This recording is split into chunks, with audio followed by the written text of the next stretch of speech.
اللہ تبارک و تعالیٰ کا لاکھ لاکھ شکر ہے، ہم اور آپ آج کی اس خوبصورت تقریب کے اندر شریک ہیں، آزادی کی اس تقریب کے اندر، اور ہماری اس آج کی تقریب کو ہمارے مہمانان گرامی نے جناب چیئرمین صاحب اور ان کے ساتھ تشریف لائے مہمانان گرامی نے مزید رونق بخشی ہے۔ میں ان کا شکر گزار ہوں کہ انہوں نے اپنے قیمتی اوقات میں سے آج اتنا وقت نکالا اور ہماری اس تقریب کو تشریف لا کر رونق بخشی۔ اللہ تبارک و تعالی اجر عطا فرمائے اور بہت بدلے عطا فرمائے۔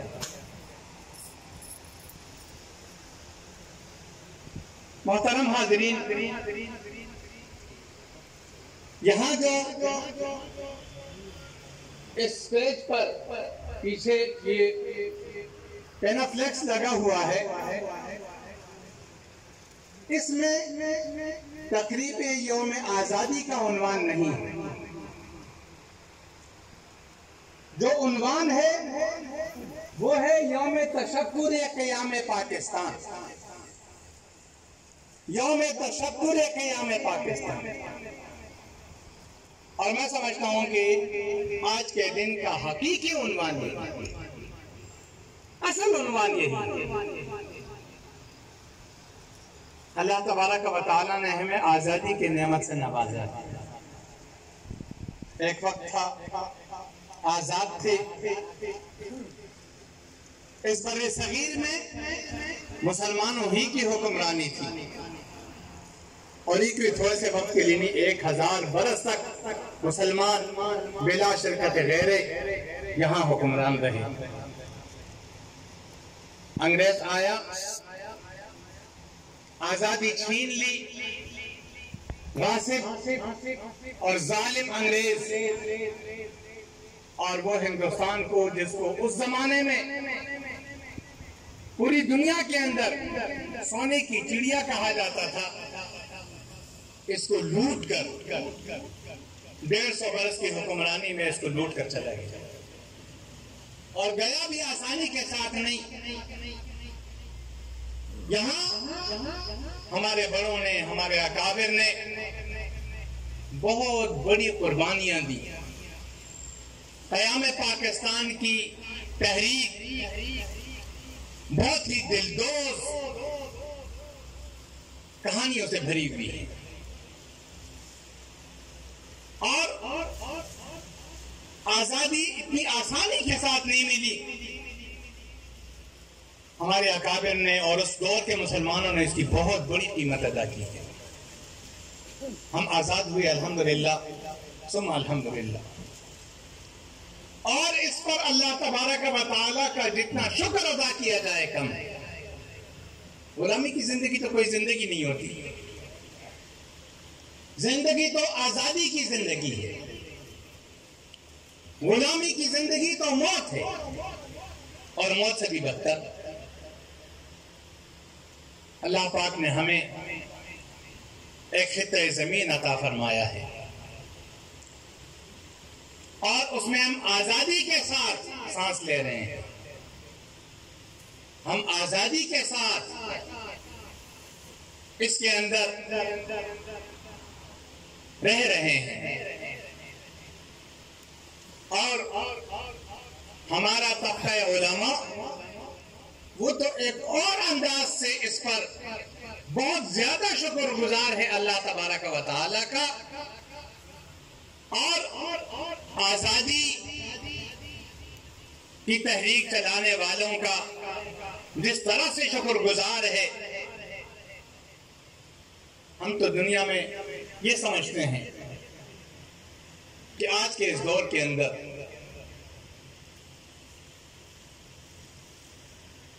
اسلام کا، دین کا،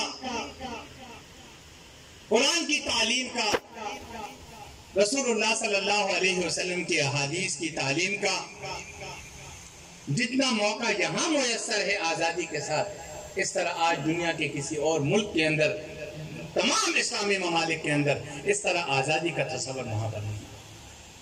یہاں تبلیغ ہے، یہاں تعلیم ہے، یہاں الحمدللہ مدارس ہیں اور ہزاروں کی تعداد میں ہم بہت آزادی کے ساتھ اور پابندیوں کے بغیر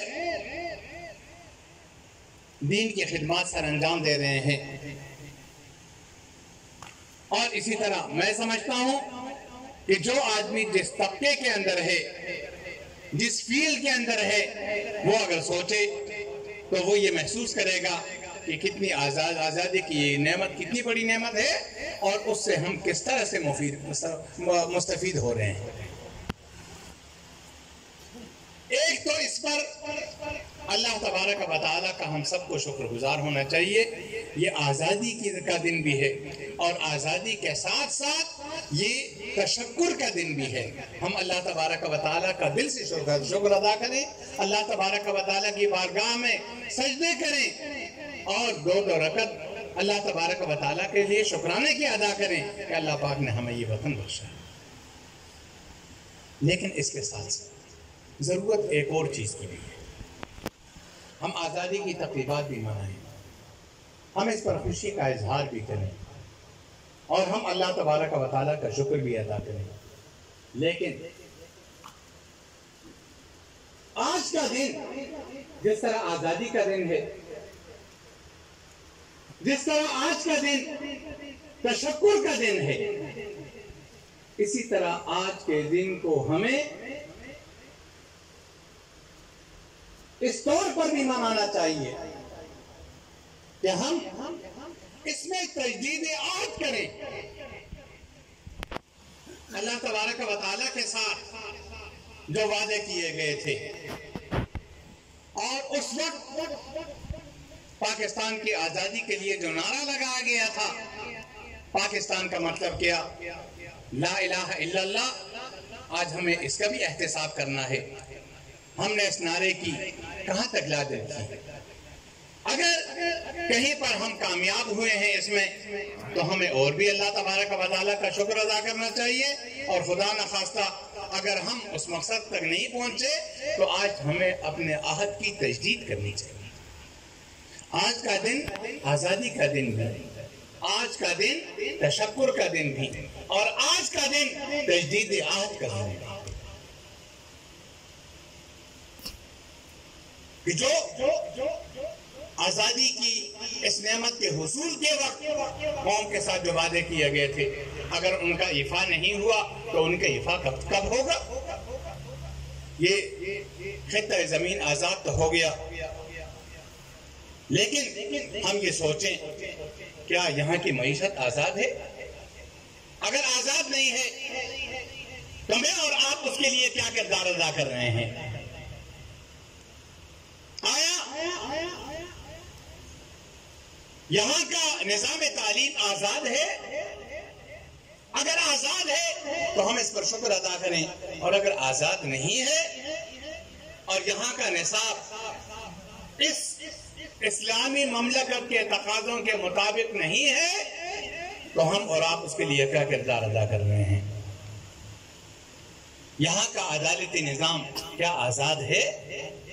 اگر آزاد ہے تو ہم شکر ادا کریں، اور اگر آزاد نہیں ہے تو پھر اس کے لیے ہمیں کیا کردار ادا کرنا چاہیے؟ یہاں دوسرے طبقہ ہے زندگی اور زندگی کے مختلف شعبے ہیں. کیا آزادی کی جو نعمت اللہ پاک نے ہمیں عطا کی ہے، ہم نے اس کے شکر کے طور پر کیا اس بات کو سوچا ہے کہ ہم اس شعبے کو اس طور پر آگے بڑھا دیں کہ یہاں پر آزادی کی اس نعمت سے حقیقی طور پر لوگ مستفید ہو سکیں؟ اگر کہیں پر ایسا ہے، ہمارے سیاستدان اس پر کام کر رہے ہیں، ہمارے افسران بالا اس پر کام کر رہے ہیں، ہماری بیوروکریسی اس پر کام کر رہی ہے، ہماری اسٹیبلشمنٹ اس پر کام کر رہی ہے، پھر تو ٹھیک ہے. ورنہ پھر ہر ادارے کے سربراہ کو، خصوصاً میں تعلیمی اداروں کے سربراہان کی خدمت میں یہ عرض کروں گا، اس لیے کہ تعلیم ہی کسی قوم کی ریڑھ کی ہڈی ہے. تعلیم سے ہی قومیں بنتی ہیں، انہی درسگاہوں سے قوم کے معمار پیدا ہوتے ہیں، انہی درسگاہوں سے، انہی تعلیمی اداروں سے۔ کیا ہم اس قوم کو وہ حقیقی معمار کیا دے رہے ہیں؟ آج کے طلبہ کی تقاریر کے اندر بھی آپ نے یہ سنا، طلبہ نے جو خاکے پیش کیے وہ صرف خاکے نہیں تھے، ان کے اندر ایک پیغام تھا، کس طرح ہونا چاہیے تھا اور کیا ہو رہا ہے۔ ہم سب کو، اس لیے کہ ہم میں سے ہر آدمی اس قوم کا فرد، اگر ہم آج آزادی منا رہے ہیں اور اس کے لیے تقریبیں منعقد کر رہے ہیں تو ہمیں اس بات کو بھی سوچنا ہے کہ اگر یہاں پر کمی ہے، کمزوری ہے، تو میں اور آپ اس کمی اور کمزوری کو دور کرنے کے لیے، اس کا ازالہ کرنے کے لیے ہم کیا کوشش کریں۔ میں زیادہ وقت آپ کا نہیں لیتا۔ آج یہ جو طلبہ کرام آپ کے سامنے تشریف فرما ہے، عثمانیہ چلڈرن اکیڈمی کی طرف، یہاں عثمانیہ چلڈرن اکیڈمی کا آغاز اسی سوچ سے ہوا۔ ایک مدرسہ کیوں اپنی چار دیواری کے اندر انگریزی پڑھا رہا ہے؟ کیوں اصلی تعلیم دینے پہ مجبور ہوا ہے؟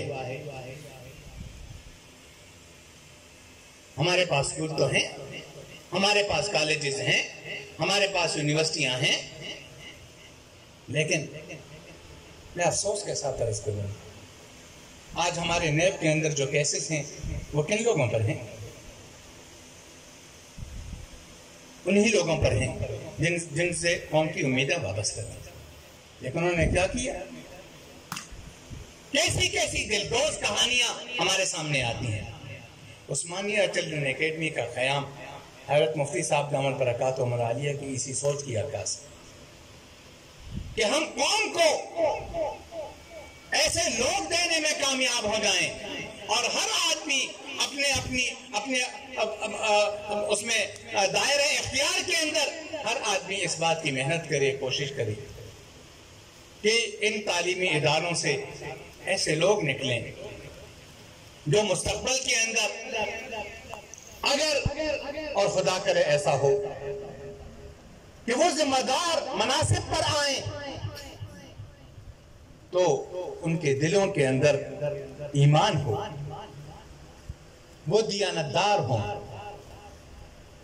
وہ ملک کے ساتھ وفادار ہوں،